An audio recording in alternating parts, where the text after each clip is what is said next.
dans nos allées. C'est H Magnum sur Rap Elite. T'es même pas près de l'interview qui va se passer.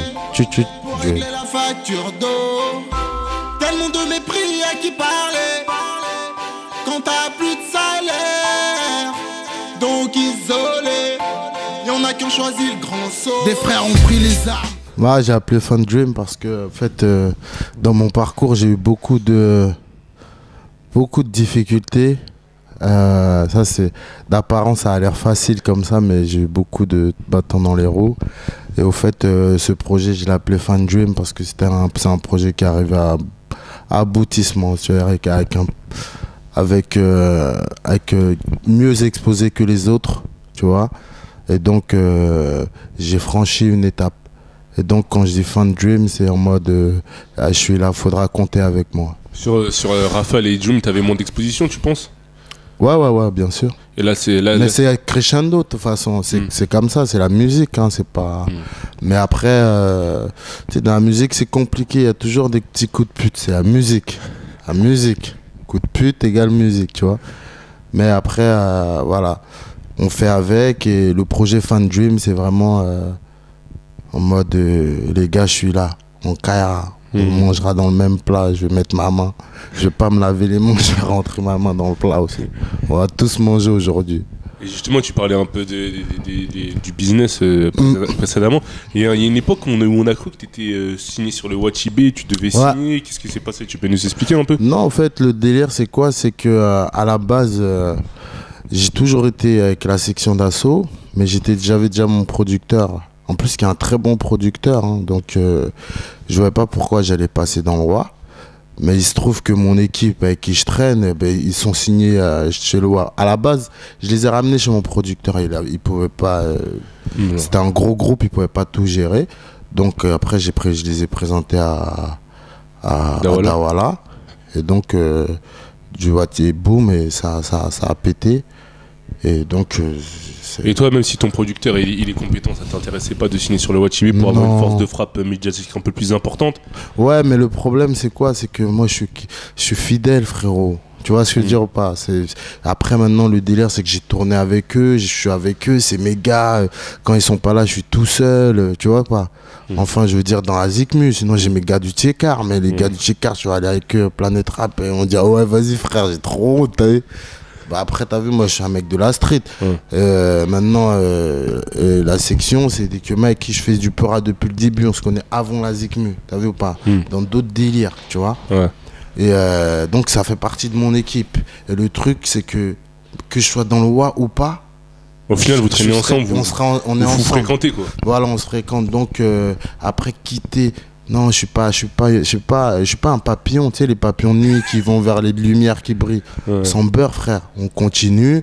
Eux, ils me donnent de la fort. C'est pas de ma faute, c'est mes potos. Donc, ils me donnent de la force. Si après la suite, j'assume pas parce que je suis pas un bon artiste, ils m'auront donné la fort, tu vois. Donc, ils me la donnent et moi, je continue avec mon gars. Et franchement, avec tout ce qu'on a traversé, je me vois pas en train de quitter mon gars et aller effectuer une victoire avec un autre producteur. Puisque ma victoire là, je vais la fêter avec la section quoi qu'il arrive, si j'en ai une. Donc je préfère la fêter avec mes potes que lâcher mon producteur et la fêter avec un autre producteur. Quoi qu'il arrive, il y aura mes potes. Donc il n'y a rien, la preuve, Fun Dream. Il y a Muggy, il y a Black M, tu vois. Tout le monde. Donc, et c'est même pas genre, je les appelle. C'est naturel. Ils veulent Zeppo, tu vois. Quand ils me disaient, ouais, gros, vas-y, faut qu'on fasse un son, arrête, tu me négliges. Non, j'ai un son, j'ai une idée. Donc, tu sais, on est dans cette dynamique-là. Donc, on peur. Violent, je suis violent, ouais, le mec, c'est encore WAM.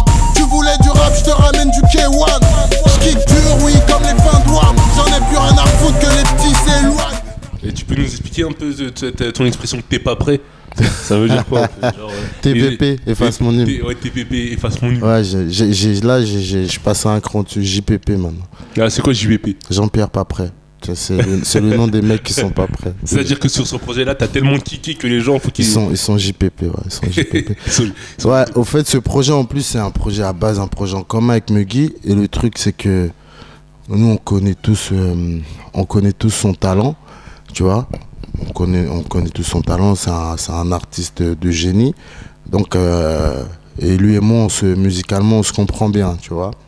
Et le délire, c'est que, tu vois, quand tu rappes avec Muggy, faut être prêt, parce que c'est un train. C'est-à-dire, si tu quittes pas la voie, il va t'écraser, tu vois.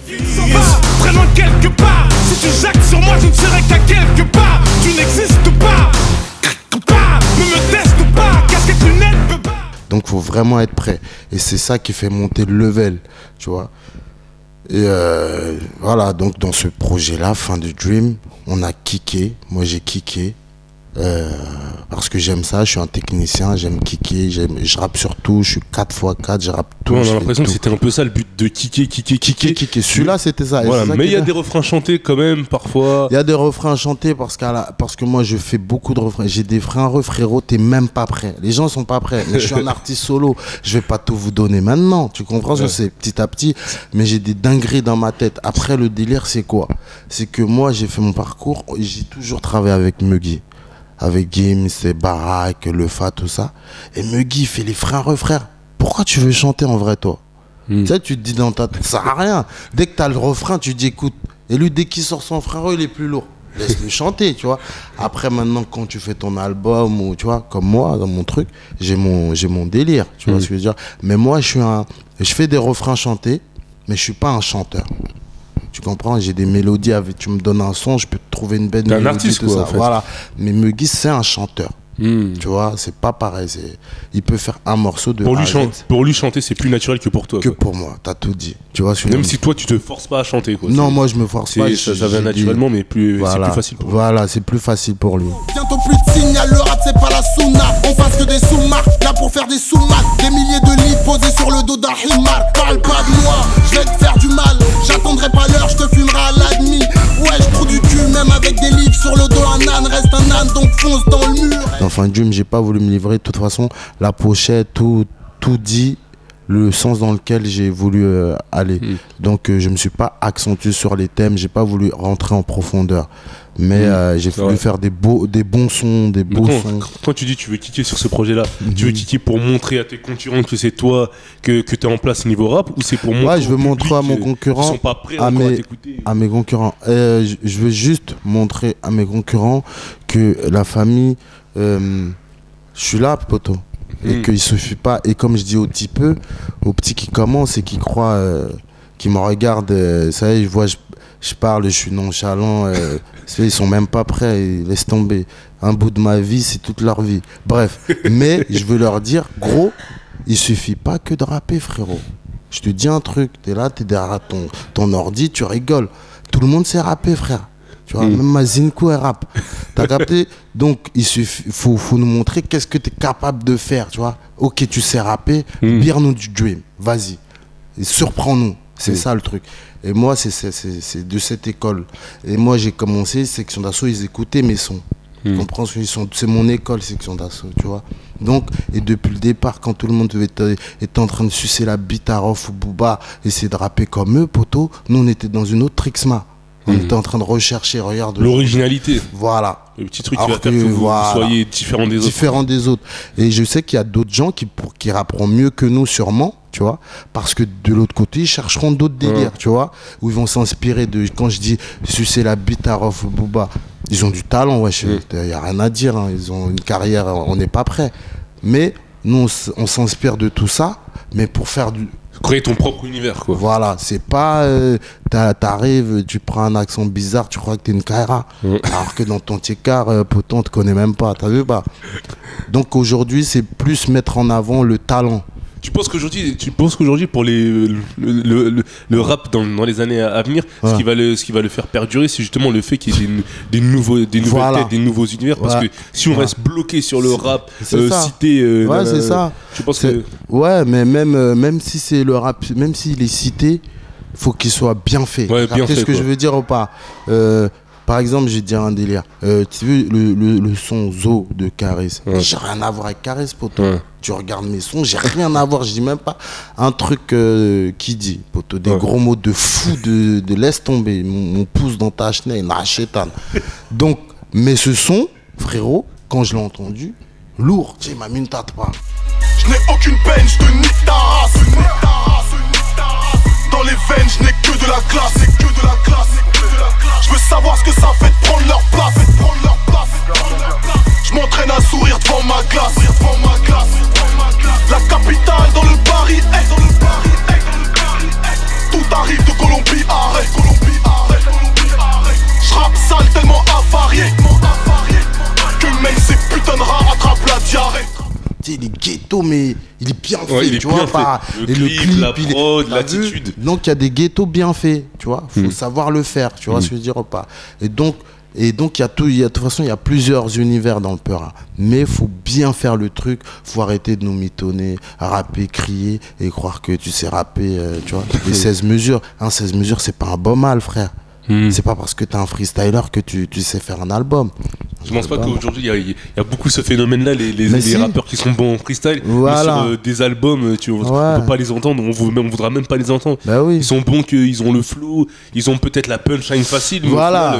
Voilà. Après, t'as vu, et surtout les rappeurs, c'est qui s'inventent des vides punchlines, laisse tomber, frère. Nanani, parce que, tu sais, c'est des punchlines, des comparaisons pauvres. Tu sais, punchline, pouvoir punchline pour punchline, frérot. À un moment, s'il n'y a pas la punch, tu peux dire autre chose, tu peux dire quelque chose de normal. Normal, de sensé. Trop de punchline, tu la punchline pour toi. Voilà, t'as tout dit. Trop de punchline, tu la punch. Regarde même des sons de B2O, quelquefois il met 2-3 grosses punch, et après le reste. Il a plié le morceau, ouais. Ça, il a plié le morceau, tu vois. Donc, c'est ça, je dis ça pour les petits peu, t'as vu. Tu penses qu'aujourd'hui, les nouveaux rappeurs, ils se sentent obligés pour pouvoir se démarquer d'être dans la punchline pour qu'on les retienne. Voilà. Alors qu'au final, c'est même pas le plus important. C'est pas ça fait partie. Faut travailler la punch. Parce que moi, quand j'ai commencé le Peura, j'ai taffé la technique avant la punch. Moi, j'étais un technicien. C'est-à-dire que je voulais maîtriser toutes sortes de prod. Je veux n'importe quelle prod tu m'envoies, je peux faire un son. Tous les flows, tous les trucs. Dès que je suis sur une prod, je vais être dans l'univers. Donc moi, par exemple, j'écris sur la prod. J'écris pas hors prod, tu vois. Et après, j'ai commencé à travailler la punch, tu vois. J'ai commencé à travailler là. Ça se travaille. De toute façon, on est toujours on se remet en question, tu vois ce que je veux dire ou pas. On travaille, mais c'est des clés. Faut mettre des clés. Il y a quelques punch à mettre, à retenir. Après, faut pas rapper pour faire de la punch. Je crois que t'es lourd parce que tes portes, ils crient ouh, tu vois. Tu sais que tu rappes pour ça. Nanana, ouh. C'est du mytho. Ils se foutent de ta gueule, frérot, tu vois. Travaille des freins, travaille des trucs, parce qu'en vrai, le cœur de ton son, le visage, la carte d'identité de ton son, c'est ton frein. Si le refrain n'est pas au niveau, le morceau on le retient pas. On le retient pas. Tu vois, mine de rien, tu me vois là, tu crois que j'ai bédave. En vrai, t'es à l'ouest. Je suis agent comme ton daron, frérot, et je vais te niquer ta race. Donc, tu vois pas, tu crois que j'ai davé, on va se mettre sur une prod, je vais t'enculer très rapidement et je vais continuer mon chemin parce qu'en vrai, t'étais pas prêt. Regarde, aujourd'hui, ils arrivent pas à capter ce qui se passe. Ils n'ont pas accepté qu'il y a une nouvelle génération qui arrive et qui est en train de ramener les trucs ailleurs et ça les vieillit, alors que c'était eux les numéros 1, tu vois. Parce que après, maintenant, se faire réaliser un album par Goldman, c'est un truc de ouf. Donc, mais il n'y a pas lui, c'est que les gens vont vers Goldman et sur le chemin, ils tombent sur des bras cassés en vrai, parce qu'ils n'auront jamais Goldman. Mais vont tomber des sous Goldman, des Goldman chinois. Tu vois, pour dire, tu sais, quand le vêtement il est fabriqué en Chine, c'est pas pour tailler les Chinois. Après 2-3 lavages, tu vois. Voilà, après 2-3 lavages, t'es rincé, salut, et tu veux revenir vers nous pour qu'on te bière des textes. Casse-toi, cousine, rentre chez toi. Tous vos artistes pétés, ils gagnent toute l'année. Moi, je vais venir et je vais dire merci parce que je suis un jeune. Tu sais, je viens de la banlieue. Mais casse-toi, donne-moi mon prix, cousin. J'ai sué. Et en plus, j'ai diffusé sur une seule radio ou deux. Ouais, c'est vrai en plus. Mais je gagne ça. C'est normal, je suis un guerrier.